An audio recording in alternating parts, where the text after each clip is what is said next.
Boa tarde a todos. Dando continuidade à nossa série de palestras do 26º Congresso Brasileiro de Numismática da Sociedade Numismática Brasileira, eu quero convidar e apresentar para vocês o professor Goulart Gomes, mestre em Museologia pela Universidade Federal da Bahia, especialista em literatura brasileira e comunicação integrada, e administrador de empresas e historiador pela Universidade Federal da Bahia. Também é escritor e numismata. Ele pertence à Sociedade Numismática Brasileira e à União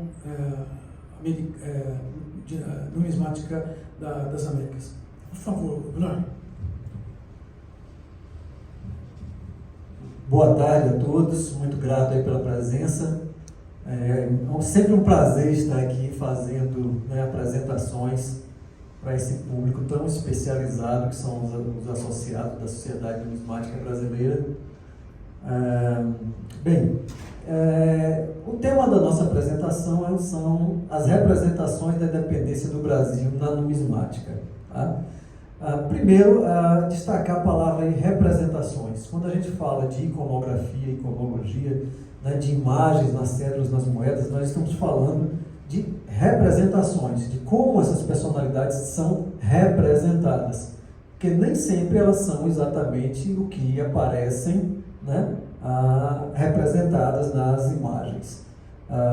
Sempre que se desenvolve, se cria, se aplica uma imagem, essa imagem ela é adequada para uma determinada situação, para uma determinada condição.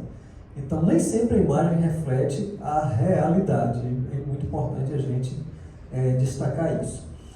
Essa apresentação, eu acredito que ao longo do ano todos vocês já viram, já ouviram, já leram inúmeras coisas, inúmeras informações sobre a independência. Tá? Então, toda aquela história do Dom Pedro II, que não estava num cavalo, estava num jegue, aquela cena fantástica desenhada pelo Pedro Américo, aquilo ali já foi desconstruído consecutivas vezes. Todos nós sabemos a fama que o Dom Pedro I tinha, era chamado de demonão, nem sempre ele estava assim, tão preocupado com os rumos que o Brasil estava tomando, e por trás dele ou em volta dele tinham pessoas que estavam realmente preocupadas com o Brasil e com o futuro do Brasil. Outra coisa que eu gosto de destacar é que nenhuma mudança significativa na estrutura social, política de um país, ela é repentina. Ou seja, não é simplesmente Dom Pedro ter puxado a espada, se é que ele fez isso, e proclamado a independência num determinado momento e pronto. Todo o processo ele é fruto de uma transformação, ele é fruto de uma série de ações que acabam culminando num ponto máximo.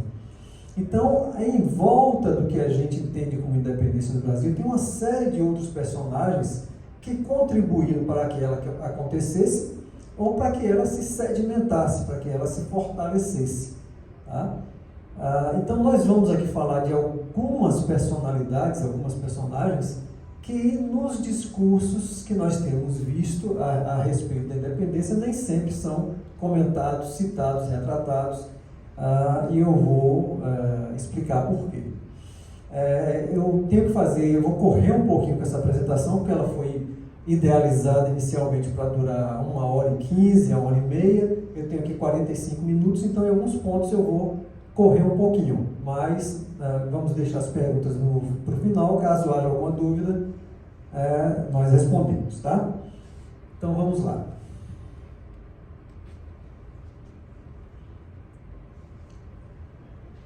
Bem, a personalidade principal de todo esse processo, lógico, é o Dom Pedro I, que nasceu em 1798, faleceu em 1834, em Portugal, e que ele está retratado magnificamente nessa medalha, que é uma medalha da série Ouro Preto Collection, é a série da família imperial.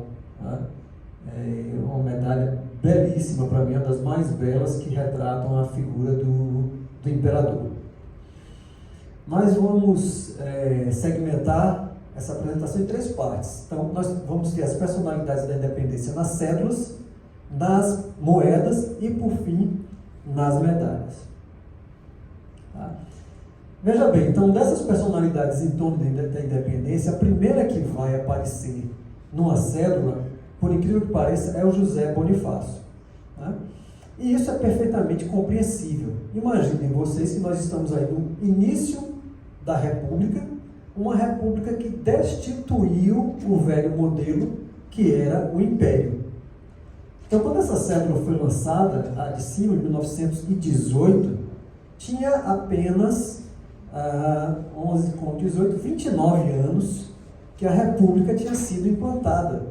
Ou seja, ainda estava no processo de consolidação da República. Tá? Imaginem vocês, né? Seria viável, no momento em que a República ainda está sendo consolidada, está dando seus primeiros passos, emitir cédula ou moeda homenageando o Império que essa República depois? Não seria muito viável nem muito lógico. Né? Então, essa primeira homenagem nas cédulas que é feita a alguém que participou do processo de independência é alguém que não era da família real, né? Que é o Bonifácio, que foi um dos grandes articuladores, né, junto com a Rainha Leopoldina, do processo de independência, e que é a personalidade que primeira vez aparece homenageada. Em 1918, essa cédula de cima volta a ser emitida em 1924, e depois tem uma emissão em 1923, naquele período que era o Banco do Brasil o responsável pelas emissões. O Dom Pedro I, e esse quadro, né, que nós, apoteótico, que nós conhecemos, essa representação mítica do processo da proclamação da independência, só vai aparecer em 1923. Né? Possivelmente aproveitaram o momento, né, a comemoração recente do centenário da independência, e a cédula, que por sinal é uma das cédulas de maior valor de emissão, né, um conto de réis, é a primeira em que ele vai aparecer. Ele voltará a aparecer numa cédula em 1943, no período que nós já estamos no Cruzeiro, na fase do Cruzeiro, e depois volta a aparecer em 1970, já no período da ditadura militar, com as novas emissões, né, a primeira família de cédulas emitidas do novo Cruzeiro, digamos assim, lá na década de 70. Então, se passaram aí 34 anos, né, para que a República, em cédulas, fizesse uma homenagem a uma personalidade da família imperial.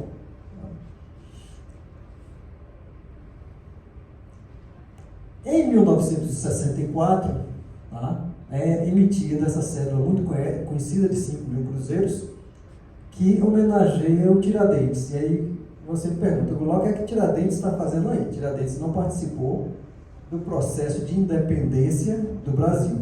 Mas é como eu tinha dito anteriormente para vocês, a independência é um processo que, como qualquer outra transformação social, é um processo que vai acontecendo gradativamente. Tá? Então, o Tiradentes é considerado, né, um precursor desse processo de independência, apesar de que a própria Inconfidência Mineira tinha algumas características que até hoje se discute se desse certo, se proporia uma independência total de Portugal ou não, mas ele virou um herói nacional, né? Quase uma lenda nacional, é uma outra personagem mitificada, com essa aparência que lembra até um profeta, né? Um mártir. Questiona-se muito se o Tiradentes realmente tinha essa aparência, mas independente disso, é uma personalidade que faz parte desse processo que levou à independência do Brasil. Duque de Caxias.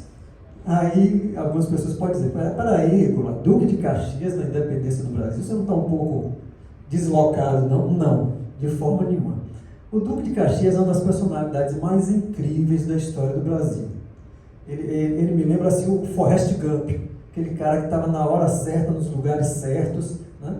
Mas é a grande figura do Exército, das Forças Armadas, né, brasileiras, e estava, sim, participando do processo de independência do Brasil. Ele era muito jovem, né, Você vê que ele nasceu em 1803, e em 1823 ele estava lá na minha terra, na Bahia, lutando contra os portugueses, né, para assegurar o processo de independência. Lá na Bahia nós comemoramos a data de 2 de julho, no ano que vem com certeza haverá uma grande festividade, porque o processo de independência se encerra mesmo com as últimas batalhas que foram realizadas na Bahia, no Maranhão, derrotando e expulsando as forças portuguesas do Brasil. Tá?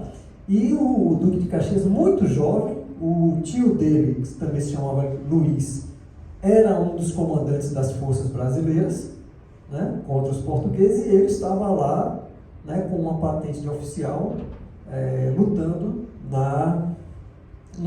nas batalhas pela independência do Brasil.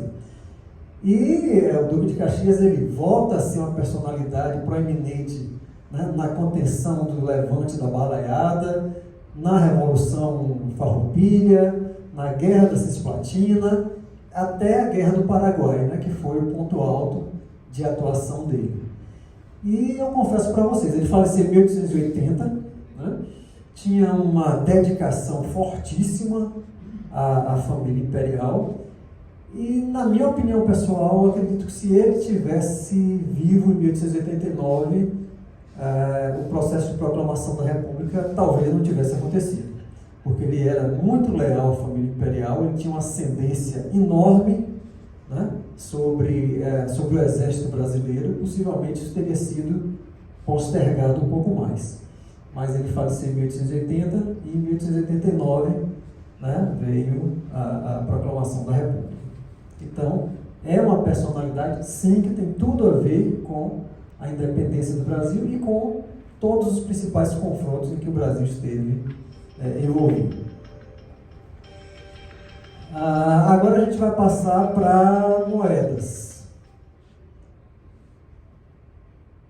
Bom,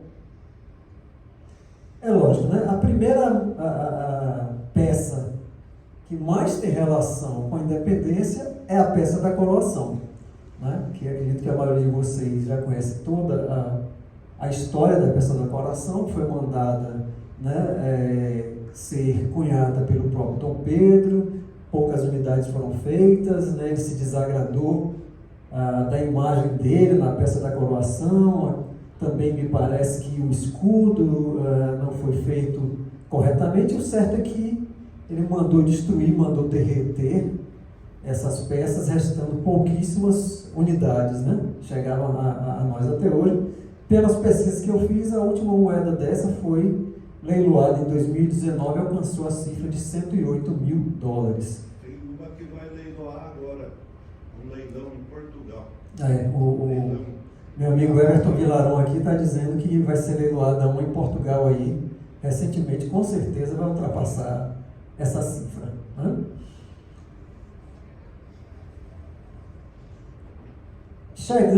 Vamos dar um salto aqui agora para 1922, né? Damos um salto de 100 anos, e em 1922 foram emitidas algumas moedas em comemoração ao centenário, né, da independência. Essas moedas foram emitidas, né, ali à direita estamos vendo a emissão em prata, e do lado de cá de bronze e alumínio, né, no valor de 500 e R$1.000, e a de prata R$2.000. Né? Essa moeda ela traz uma efígie dupla, a efígie do presidente Epitácio Pessoa e do imperador Dom Pedro I. Tá? Quase não seria o Epitácio Pessoa aparecer nessa moeda, vamos falar disso já já. Mas é curioso que isso inicia uma tradição, né? Daqui a pouco nós vamos ver que no Sesc Centenário isso vai se repetir. Em 1935 é a vez do Duque de Caxias voltar a ser homenageado numa peça, né? Uma moeda de prata de R$2.000.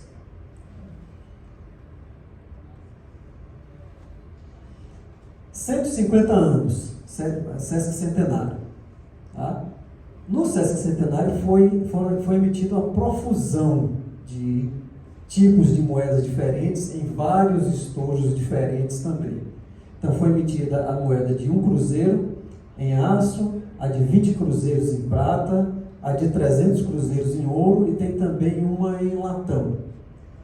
A exemplo da 1922, vocês veem abaixo aí no reverso da moeda a efígie de Dom Pedro I e a efígie do presidente em exercício, que era o general Emílio Garrastazu Médici. Isso foram feitos estojos só com a de unha de 20 em acrílico, estojos em camurça, estojos com as 3 moedas, tem um outro estojo que tem 2 moedas de ouro. Foi, né, uma coisa assim, até, podemos dizer, exagerada. Mas lembremos que era o período, né, de incentivar o ufanismo, incentivar os valores nacionais. Então foi uma larga emissão dessas moedas. Em 1992, o Tiradentes volta a ser homenageado, né, aí em função dos 200 anos da Inconfidência Mineira. Então foi emitida uma moeda de aço, uma moeda no valor de 5.000 cruzeiros, uma moeda de dimensão maior, que no reverso traz a imagem do Tiradentes e as frases ali: liberdade, cidadania, Tiradentes. Curiosamente, né, esse ano nós estamos aí, os colecionadores brigando, disputando para conseguir as moedas do bicentenário, mas às vezes a gente esquece que no bolso da gente a gente tem moedas, né, que fazem alusão ao processo de independência. A moeda de 5 centavos tem no reverso o Tiradentes, a moeda de 10 centavos tem no reverso o Dom Pedro I. Então a gente esquece que diariamente nós estamos com itens nos nossos bolsos que remetem a esse fato que é um dos principais da nossa história. E fechando esse período aí de moedas, nós tivemos agora, em 2022, emitido pela Casa da Moeda, né, a moeda em cuproníquel no valor de R$2, que está ali acima, e a moeda de prata de R$5. Tá? A moeda de prata reflete ali Dona Leopoldina, Rainha Leopoldina, José Bonifácio e ministros, em sessão do Conselho de Estado, que realmente foi aquele momento de articulação, de tomada de decisão, de avaliar a situação com relação a Portugal e reportar ao Dom Pedro I toda essa situação para que ele tomasse, né, uma decisão que só ele poderia tomar, de proclamar a independência ou não.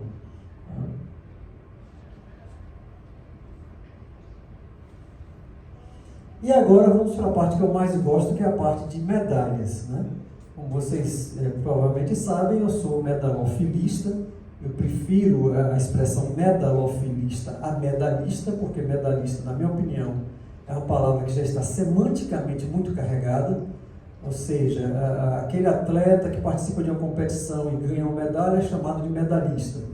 Né? Por vezes o gravador, aquele que faz o desenho, abre o cunho da medalha, é chamado de medalhista. Então eu prefiro muito mais a expressão medalofilia e medalofilista para quem coleciona e estuda as medalhas. Tá? E aí nós vamos ter vocês vão ver como em anos anteriores nós tivemos uma riqueza muito grande, uma profusão muito grande de medalhas importantes celebrando esse fato. Volto um pouquinho, tá? Ainda não chegando nas medalhas do período de 22, para falar dessa medalha que talvez seja, ainda não aprofundei a pesquisa, mas talvez seja a única medalha que representa uma personalidade célebre feita no período das regências, né? Aquele período em que o Dom Pedro II ainda não tinha atingido a maioridade e o Brasil foi governado por uma regência trina, depois por uma regência una. O José Bonifácio, né, ele falece em 1838. O Dom Pedro II ainda não tinha ascendido ao poder como imperador. É uma medalha de minha coleção, eu gosto muito dessa medalha, né, ela faz alusão ao falecimento do José Bonifácio, como eu falei, e tem essa característica desse período, né, de emissão dela. O gravador foi o Zeferim Ferrez, que é um dos mais célebres desse período. E foi aí a última homenagem, né, feita ao Bonifácio nesse período. Como eu falei para vocês, existe a série Ouro Preto Collection, né, que foram séries de medalhas produzidas na década de 70, e uma dessas séries é dedicada à família imperial. E tem duas medalhas que, além da de Dom Pedro, que eu já mostrei, tem duas medalhas que eu acho belíssimas, tá? Que é essa da Imperatriz Leopoldina, tá? Acima, o reverso marca a chegada da princesa, né, ao Brasil, e a de baixo da Imperatriz Amélia, tá? Que também tem um reverso magnífico, ela num espaço cheio de plantas, né, tropicais, árvores, são fantásticas, duas medalhas fantásticas. Volta aí, né, a aparecer mais uma vez o Duque de Caxias, uma medalha de 82, né, que faz homenagem a ele, homenagem do Colégio Militar ao Duque de Caxias. Mais uma vez aí, o Duque de Caxias, uma medalha da inauguração do monumento a ele.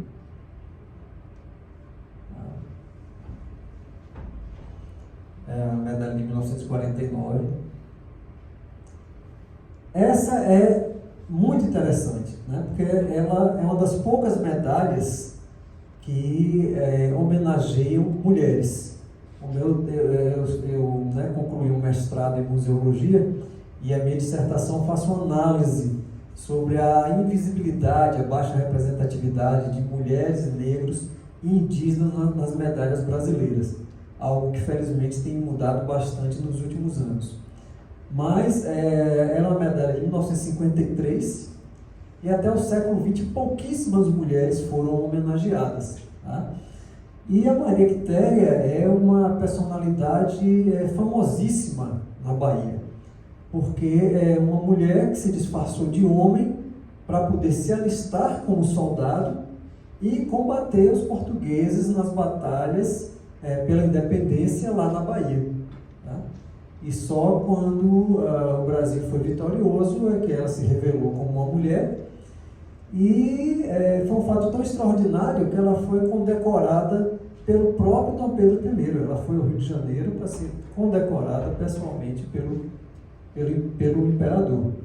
Então, essa medalha foi emitida em 1953, tá? Em homenagem ao centenário da morte de Maria Quitéria.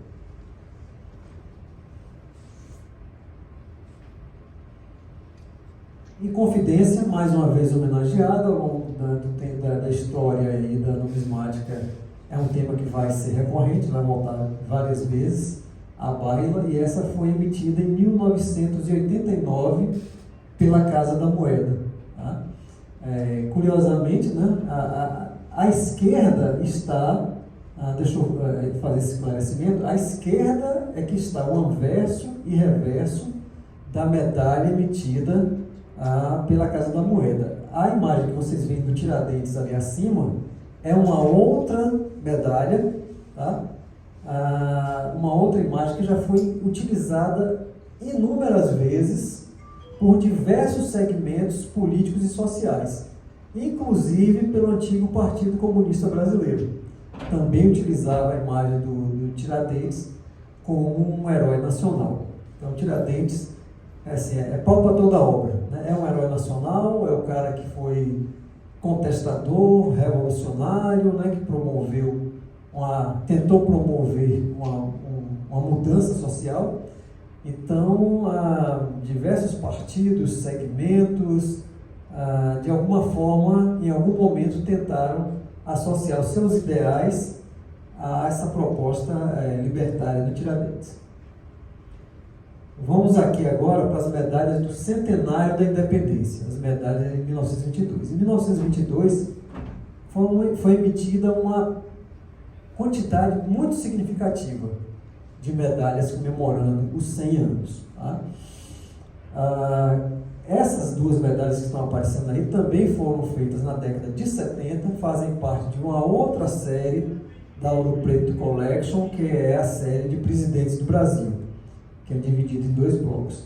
Em 1922, gente, quando estavam sendo comemorados os 100 anos da independência, assim como em 2022, houve uma mudança, uma transição de governo. Tá? Está saindo o presidente Epitácio Pessoa e está assumindo o presidente Arthur Bernardes, que deveria ter tomado posse desde o início do ano. Mas como eu vou falar no slide seguinte, houve uma série de problemas e ele só vai assumir a presidência mais para o final do ano. É por isso que nessas homenagens todas que foram feitas, aparece, né, naquelas moedas que nós vimos, aparece a imagem do Epitácio Pessoa e não do Arthur Bernardes, que seria muito mais pertinente se não fosse todo o problema que houve nessa transição. Então estão ali os 2 presidentes, né, que estiveram em exercício em 1922, no mesmo ano. O primeiro Epitácio Pessoa e o segundo, o Arthur Bernardes. Mas o que eu dizia, né, eu sou historiador e algumas pessoas dizem assim, a história se repete. Né? Isso não é totalmente verdadeiro, mas tem cenas na história, tem momentos na história que as coisas são extremamente coincidentes. Em 1922 tem uma série de coincidências com 2022. É impressionante isso. O ano de 22 já começa com 2 fatos muito significativos. O primeiro foi a Semana de Arte Moderna, que revolucionou a cultura nacional. É o marco fundamental do modernismo no Brasil, um movimento que foi feito, um evento que foi realizado em 3 dias em São Paulo, teve a participação do Mário de Andrade, Oswald de Andrade, Tarsila do Amaral, Vila Lobos, né? E várias outras personalidades culturais brasileiras, que demarcou um novo momento da nossa cultura. Tá? Em 22 também acontece a revolta dos 18 do Forte de Copacabana, né?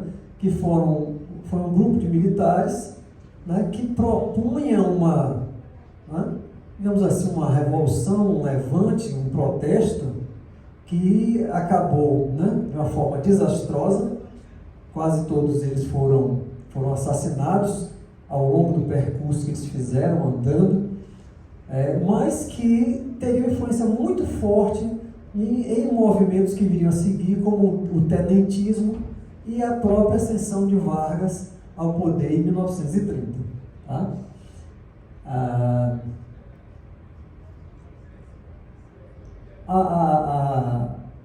A família imperial, né, existia uma lei que bania a família imperial do Brasil. E essa lei só foi abolida em 1920 e validada, né, seu processo foi finalizado mesmo lá em 1922. Então, até esse período, não era permitido nenhum membro, nenhum integrante da família imperial, né, colocar os pés no Brasil. Então, como eu estava mostrando nas imagens anteriores, principalmente naquelas primeiras cédulas do José Bonifácio, era um período ainda em que a República estava se sedimentando. Tá?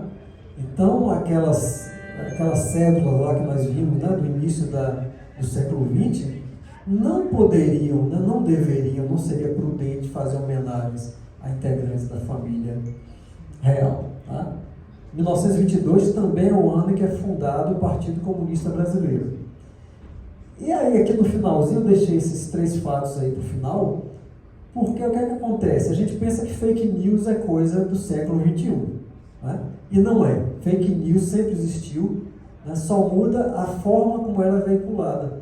Então, o que é que aconteceu? Veicularam nos jornais cartas que não foram de autoria de Arthur Bernardes, mas atribuídas a ele, criticando o Exército Brasileiro, né? Criticando as Forças Armadas. Isso causou um clima terrível, né? E isso foi se arrastando, foi se prorrogando. O Brasil sempre, né, as voltas com possibilidades de golpes, e o Arthur Bernardes não conseguiu assumir à presidência, se não até já próximo do final do ano. Então, durante todo esse período, né, teve aquela coisa que a gente ouviu também algumas vezes esse ano. Vai ter golpe? Não vai ter golpe? Né? Vai ter transição democrática? Não vai ter? E até o ex-presidente da República, o Hermes da Fonseca, acabou sendo preso. Então, essa coisa de nunca houve antes na história, houve sim, já teve presidente preso, ex-presidente preso. O Hermes da Fonseca foi preso, né, por estar envolvido em todo esse movimento que aconteceu em 1922. E outro fato que é muito interessante é que em 1918 e 19 o Brasil sofreu muito com a gripe espanhola, né, uma epidemia que dizimou a vida de centenas de milhares de brasileiros. Né? E olha o que acontece, coincidentemente nós temos em 2019 o surgimento da Covid, que aqui no Brasil, né, começou mais fortemente a ceifar vidas em 2020. Então, uma porção de fatos assim que nos lembram muito, né, esses dois momentos distantes no tempo, separados por 100 anos. Essa é uma medalha emitida em 1922, né, do censo que foi realizado nos 2 últimos anos, que registra o número de habitantes, a população do Brasil naquela data. As medalhas, gente, elas, né, são também documentos, as moedas, as cédulas. Tá? Então, não são poucos os elementos numismáticos que servem para corroborar dados ou fatos da história. Imaginem vocês que tivesse havido incêndio, queimado todos os documentos, que tivesse a informação de qual era a população do Brasil em 1920. Mas existiria uma medalha que daria essa informação. Tá? Então, os elementos numismáticos, muitos elementos numismáticos, têm uma importância, né, para validar fatos históricos que nem sempre a gente percebe. E é o caso, um desses casos é esse, dessa medalha que eu acho interessantíssimo. Ao longo das comemorações dos 100 anos da independência, que começa em 1922 e vai até 1923, foram realizadas algumas exposições de abrangência internacional. Uma das medalhas mais bonitas que foram feitas é a da Exposição Internacional do Rio de Janeiro. É uma medalha que foi cunhada em Bruxelas, né, o gravador De Vries, em bronze, uma medalha grande de 75 milímetros, com essas alegorias, né, fantásticas. É uma medalha que eu considero extraordinária. Na Exposição Nacional no Rio de Janeiro, foram construídos diversos pavilhões, né? Essas exposições eram comuns em vários países do mundo.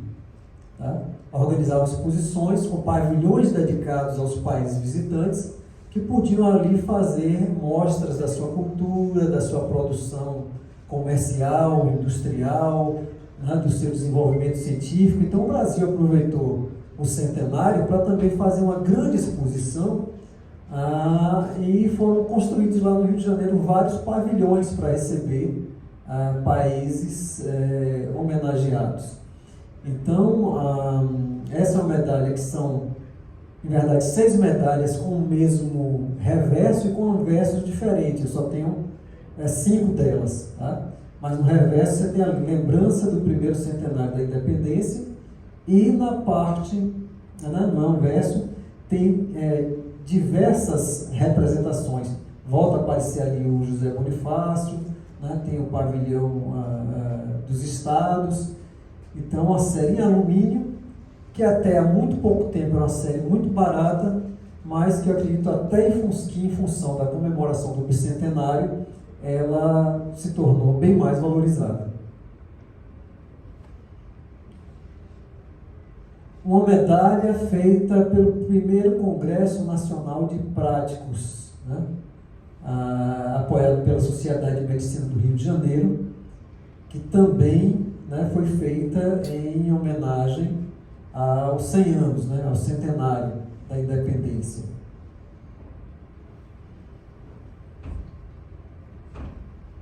Essa outra medalha, tá, foi feita pelo México em homenagem à independência do Brasil. Eu acho isso muito interessante, porque ao que eu tenha conhecimento, foi a única medalha produzida por um outro país em homenagem ao centenário, né? E o interessante é que, tanto no anverso como no reverso, as imagens, né, são todas com a temática asteca. Não tem, assim, poderia de um lado estar a temática asteca, né, de outro uma coisa mais brasileira. Não, eles fizeram anverso e reverso com a temática bem mexicana, né? É uma medalha que foi cunhada em Nova York, tá? Foi lançada por ocasião da inauguração do monumento Guatemotec, no Rio de Janeiro. E eu imagino, né, não consegui ainda aprofundar informações a respeito dessa medalha, mas o México ele passou por um processo de independência muito difícil, né? Haviam vários grupos em disputa pelo poder no México à época de sua independência, e não foi um processo, né, eu diria que foi um processo muito mais doloroso do que o processo brasileiro de independência, né? Onde fica esse monumento lugar? Você sabe? Como? Onde fica esse monumento? Em que lugar do mundo fica? Não, nem sei se ele ainda existe. Nem sei se esse monumento ainda existe. Tá? Inclusive, o México teve um imperador também, né? Você só tem 2 países nas Américas que teve um imperador presente, Dom Pedro, né, I e II aqui no Brasil, e o Maximiliano no México, que foi apoiado pelo Napoleão III e que era primo do Dom Pedro II, né? E acabou sendo deposto e executado.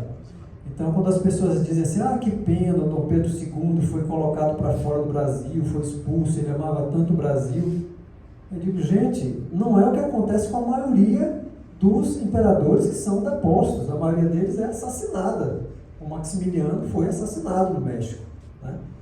Então, Dom Pedro escapou, né, por pouco também de ter o mesmo destino do primo dele. Uma outra medalha, né, produzida pelo Congresso Internacional de Engenharia, foi realizado no Rio de Janeiro, que tem como gravador nada menos do que Girardet, né, que é considerado o grande gravador de medalhas e de algumas moedas brasileiras. Uma medalha também muito bonita, de 63 milímetros, 6 centímetros de diâmetro, belíssima.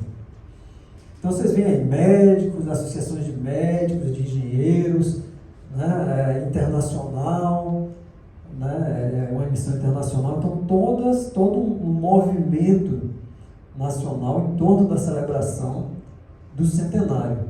Congresso Ferroviário Sul-Americano, também realizado no Rio de Janeiro, emitiu a sua medalha, também gravada por Girardet, tá, em homenagem ao centenário.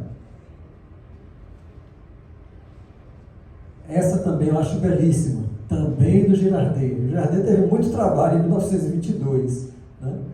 Prêmio Centenário da Independência do Brasil, promovida pelo Derby Club, né, do Rio de Janeiro. Uma alegoria ali no reverso, belíssima, né? Uma alegoria da vitória conduzindo uma biga puxada por 4 cavalos. Tá? E ao fundo, lá no cantinho lá à esquerda, tem a imagem do Dom Pedro I proclamando a independência.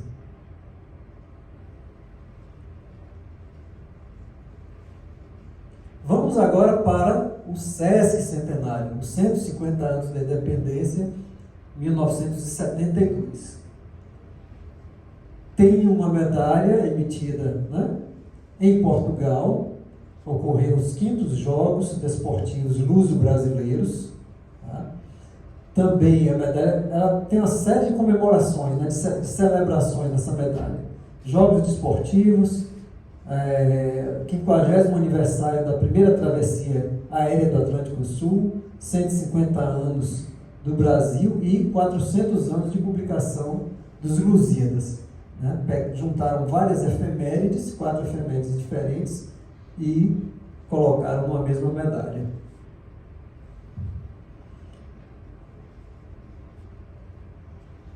Medalha emitida, né? Lá Caxias do Sul sempre teve uma tradição, né, de emitir medalhas. São várias medalhas emitidas nesses eventos de festas agrícolas e industriais. E em 1972 emitiram uma desse evento e comemorando também o Sesc Centenário. E ali volta a aparecer a efígie do Dom Pedro I e o presidente em exercício, o general Emílio Garrastazu Médici. Essa é quase uma medalha, assim, digamos que oficial. Essa imagem de cima foi um símbolo, né, do anverso da medalha. Foi um símbolo criado, né, para a comemoração dos 150 anos, que até hoje não entendi bem o que é que ele representa.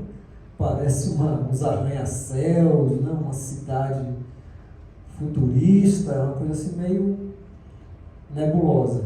E no reverso tem aquela logomarca, né, de 1972 e 1822, que também foi utilizada em inúmeras peças, até, se não me engano, na cédula de 500 cruzeiros tem algo bem semelhante, né, a essa transição aí do Sesc Centenário da Independência do Brasil. Então, é uma medalha extremamente comum, né? Acredito que tenha sido feita em uma quantidade generosa, como foram as moedas, né, desse período. Ali temos, né, a medalha do 23º Jogos Universitários Brasileiros, que foi realizada em Fortaleza, né, gravada por Piazza, um outro gravador que fez inúmeras medalhas no Brasil, também registrando o Sesc Centenário. SNB, né? Não podia faltar a SNB.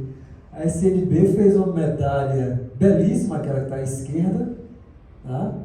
Em 1972, comemorando os 150 anos, e não se conformando, fez uma mais bonita ainda, comemorando, né, Oswaldo? Comemorando o bicentenário. Essa medalha ficou muito bonita, né, com 3 efígies, 3 personalidades meio que justapostas, mas com um efeito de profundidade. Ficou, né, Dom Pedro I, a Rainha Leopoldina e o José Bonifácio. Oi? O cunho está ali em cima aqui. O Oswaldo está me dizendo que o cunho dessa medalha... Da esquerda aqui. A outra. Essa aqui? Aí, ó. Opa, pesada, hein? É o cunho. Estou tendo o prazer de mostrar para vocês aí, né, o cunho dessa medalha, que já foi, logicamente,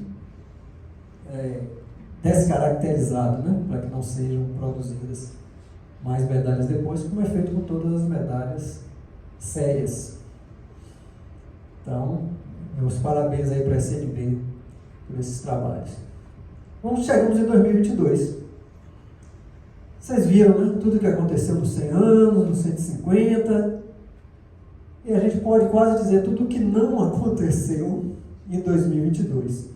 Um ano muito complicado, né, que a gente assistiu aí quase não sair as moedas e as medalhas, né, que celebram essa data. Foi uma coisa assim, já no apagar das luzes, mas, ufa, saíram 3 medalhas emitidas pela Casa da Moeda, também, né, as 3 personalidades principais desse processo, assim o José Bonifácio, a Rainha e o Imperatriz e o Dom Pedro I. O último slide que eu vou mostrar logicamente, que vem depois desse, que assim foi a grande interrogação que ficou assim na cabeça dos numismatas ao longo de 2022. Em 1922, teve a imagem do presidente nas peças com o Dom Pedro I. Epitácio Pessoa, Dom Pedro I. Sesc Centenário dos 150 anos, imagem do presidente, Médici, e imagem do Dom Pedro I. E aí ficava a pergunta, será que vai ter uma moeda, uma medalha com o Dom Pedro I e o presidente em exercício, né? Pela divisão em que estava vivendo o Brasil, dá para imaginar que grande parte queria que existisse e grande parte dos colecionadores queria que não. Acabou que não, né? Mas, né, alguém da iniciativa privada conseguiu produzir e disponibilizar à venda uma medalha que eu adquiri pela curiosidade dela. Achei extremamente interessante essa medalha, porque, né, quem a concebeu fez exatamente o que foi feito em 1922 e 1972. Pegou a imagem do presidente e pegou a imagem do Dom Pedro I e compôs uma medalha, né?